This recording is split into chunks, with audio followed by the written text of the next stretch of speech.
अस्सलामुअलैकुम। उम्मीद करती हूँ मेरी यूट्यूब फैमिली सब ठीक ठाक होंगे। अल्लाह ताला आप सबको खुश रखे, आबाद रखे। आज मैं आपके साथ कड़ी पकौड़ा की रेसिपी जो है शेयर करने लगी हूँ। बहुत ही मज़ेदार, बहुत ही डिलीशियस जो रेसिपी तैयार होती है। तो चलिए स्टार्ट करते हैं। सबसे मैंने 1 किलो दही लिया और इसकी इस तरीके से लस्सी बना ली है। इसके साथ जो है मैंने टमाटर लिए हैं।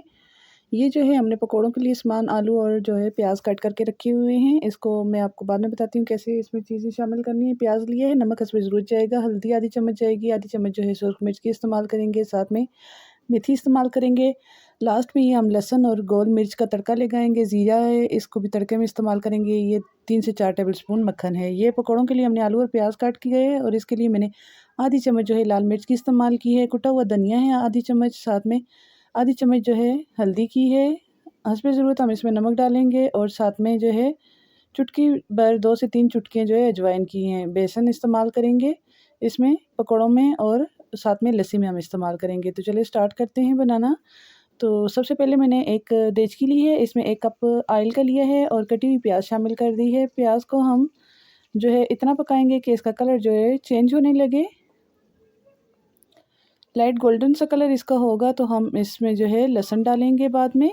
अब इस साइड पे जो हमने लस्सी रखी है इसमें हमने 3 से 4 चम्मच हमने बेसन के शामिल कर देने हैं और इसको अच्छे तरीके से मिक्स कर देना है ताकि इसमें गुठलियाँ ना बने। बाज़ लोग जो है बाद में भी बेसन का इस्तेमाल करते हैं, लेकिन आप इस तरीके से जब लस्सी में डाल के शामिल करेंगे तो बहुत ही ज़बरदस्त जो है कड़ी तैयार होगी। अब प्याज का कलर थोड़ा सा गोल्डन हो चुका था तो टमाटर कटे हुए ऐड कर दिए हैं और इनको अच्छे तरीके से पकाना है यहाँ तक कि हमारे पास ज़बरदस्त जो है मसाला तैयार हो जाए, टमाटर अच्छे तरीके से मैश हो जाएं। साथ में इसमें ज़रूरत नमक डालेंगे, आधी चम्मच हल्दी की डालेंगे और आधी चम्मच हम इसमें सुरख मिर्च की इस्तेमाल करेंगे। आप चाहें तो मिर्च कम या ज़्यादा कर सकते हैं अपने टेस्ट के मुताबिक। अब इसको हम अच्छे तरीके से पका लेंगे, बहुत ही अच्छे तरीके से पकाना है यहाँ तक कि ऑयल अलग होने लगे। जब मसाला तैयार हो जाएगा तो हम इसमें जो लस्सी हमने तैयार की है जिसमें हमने बेसन डाला है 3 से 4 चम्मच, वो हम इसमें शामिल करेंगे। ये आप देख सकते हैं ऑयल अब अलग होने लगा है और मसाला बहुत ही अच्छे तरीके से तैयार हो चुका है। जब मसाला अच्छे तरीके से तैयार हो जाएगा तो हम इसमें जो है लस्सी को ऐड करेंगे। आपने ये ध्यान रखना है जब आप लस्सी डाल देंगे तो आपने जब तक लस्सी में या कढ़ी में बॉयल नहीं आ जाता तब तक आपने हल्के हाथ से लगातार चम्मच चलाना है। ये कढ़ी बनाने की ख़ास टिप है, वरना आपकी कढ़ी जो है ख़राब हो जाती है और दानेदार सी आपकी कढ़ी जो है बनती है। अब इस साइड हम पकौड़ों का मटेरियल तैयार करेंगे। आलू और प्याज मैंने इकट्ठे से पहले कट करके रखे हुए थे। साथ में जो है तमाम मसाले जो मैंने आपको बताए थे वो सारे ऐड कर देंगे और इसके साथ ही बेसन ऐड कर देंगे। हस्बे ज़रूरत जितना आपको चाहिए आप इसमें ऐड कर लें। ये थोड़ा सा मैं बचा लेती हूँ, अगर मुझे ज़रूरत पड़ी तो मज़ीद इसमें ऐड कर लूँगी। अब तमाम मसाले को अच्छे तरीके से मिक्स कर लेंगे। अगर आपको पानी की ज़रूरत हो तो हल्का पानी डाल लें। और ये आप देख सकते हैं सब्जियों के जो है अपना ही एक पानी होता है, उसी में जो है ये तमाम मसाला तैयार हो चुका है।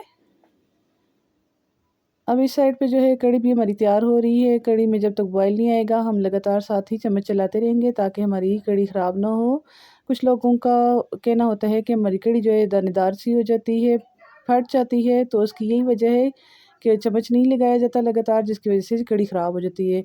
जब बॉयल आ जाएगा फिर आप जो है हल्की फ्लेम करके जो है इसको कढ़ी को पका सकते हैं। अब दूसरी साइड हमने एक प्यारी सी कढ़ाई ली है और इसमें जो है ऑयल डाल लिया है और ऑयल जैसे ही थोड़ा सा गर्म हुआ है तो इसमें पकोड़े डाल लिए हैं। साथ साथ पक रहे हैं पकोड़े भी और साथ साथ कढ़ी में भी आप देख रहे हैं मैं लगातार चम्मच चला रही हूँ। इसमें अब हम जो है कसूरी मेथी डालेंगे तकरीबन 3 से 4 चम्मच। बहुत ही ज़बरदस्त इसके साथ फ्लेवर आता है, आप ज़रूर इसको ऐड किया करें। बहुत ही अच्छा टेस्ट निकल के आता है कढ़ी का। ये आप देख सकते हैं कढ़ी में बॉयल आना शुरू हो रहा है। साथ साथ हम पकोड़ों को भी देखेंगे कि हमारे पकोड़े ना जल जाएं। अब इसको हम टर्न करेंगे, मिक्स करेंगे। आप चाहें तो पकोड़ों को ज़्यादा ऑयल में भी फ्राई कर सकते हैं, लेकिन मैं जो है कोशिश करती हूँ कम ऑयल में चीज़ फ्राई हो जाए ताकि ऑयल हमें बार बार दोबारा फ्राइंग में एक ही ऑयल हमें बार बार यूज़ ना करना पड़े। अब ये देखें जैसे ही बॉयल आएगा तो हम इसकी फ्लेम हल्की करके ऊपर चम्मच रख देंगे, तो इससे हमारी कढ़ी जो है नीचे नहीं गिरेगी बॉयल आके। ये देख सकते हैं आप, अब आराम से हमारी कढ़ी पकती रहेगी। दूसरी साइड हम पकौड़ों को फ्राई करके निकालते रहेंगे। अब तमाम पकौड़े जो है मैं निकाल लेती हूँ। जब तक मैं पकौड़ों को निकालती हूँ आप जल्दी से मेरी वीडियो को लाइक कर दें, चैनल पर नए हैं तो सब्सक्राइब करना ना भूलें। और ये मैंने कुछ पुदीना और धनिया ग्रीन वाला कट करके रखा हुआ था, अब इसको भी हम कढ़ी में शामिल कर देंगे। इससे भी बहुत ही अच्छा टेस्ट आता है कढ़ी में। इनको भी आप ज़रूर शामिल करें। और ये देखें जी, दोबारा मैंने पकौड़े डाले थे, अब इनको भी निकाल लेती हूँ। तमाम पकौड़े हमारे जो है तैयार हो चुके हैं। बहुत ही ज़बरदस्त और बहुत ही मज़ेदार लगती है ये कढ़ी। अब ये आप देख सकते हैं हमारी कढ़ी भी तैयार हो चुकी है और साथ में हम अब इसके लिए तड़का तैयार करेंगे। लहसुन है, इसको जो है पीस के मैंने इसमें शामिल कर दिया है। कढ़ी में पकौड़ों को, तमाम पकौड़ों को ऐड कर दिया है। ये आप देख सकते हैं ऊपर कढ़ी पे कितनी ज़बरदस्त तरी आ चुकी है। और इस साइड पे हम जो तड़का बना रहे हैं, इसमें लहसुन डाला है। फिर इसके बाद जो है लाल मिर्च गोल वाली इस्तेमाल करेंगे। अगर आपके पास गोल वाली नहीं है, दूसरी हैं, तो आप दूसरी भी इस्तेमाल कर सकते हैं। साथ में हम ज़ीरा भी डाल देंगे। ये तमाम तड़का जब आप ऊपर से लगाते हैं तो कढ़ी का मज़ा दुबाला हो जाता है। बहुत ही ज़बरदस्त टेस्ट आता है। आप ज़रूर इस तरीके से ट्राई करिएगा अपने घर में। अब हम इसमें जो है ज़ीरा भी डाल देंगे। इससे बहुत ही ज़बरदस्त कढ़ी में खुशबू आती है। ये देख सकते हैं अब हमारे लहसुन का जो है कलर चेंज हो चुका है, तो अब हम इसको कढ़ी में ऐड कर देंगे। बहुत ही ज़बरदस्त फ्लेवर के साथ ये कढ़ी हमारी तैयार होगी।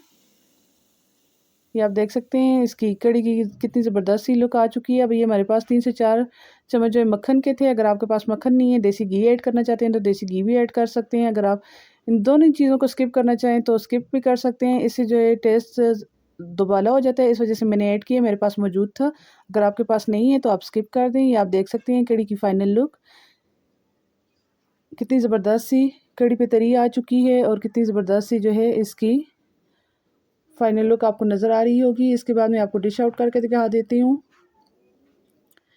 इसी के साथ अब मैं आपसे इजाज़त चाहूँगी। मिलती हूँ नेक्स्ट रेसिपी के साथ। अपनी दुआ में याद रखिएगा। अल्लाह हाफ़िज़।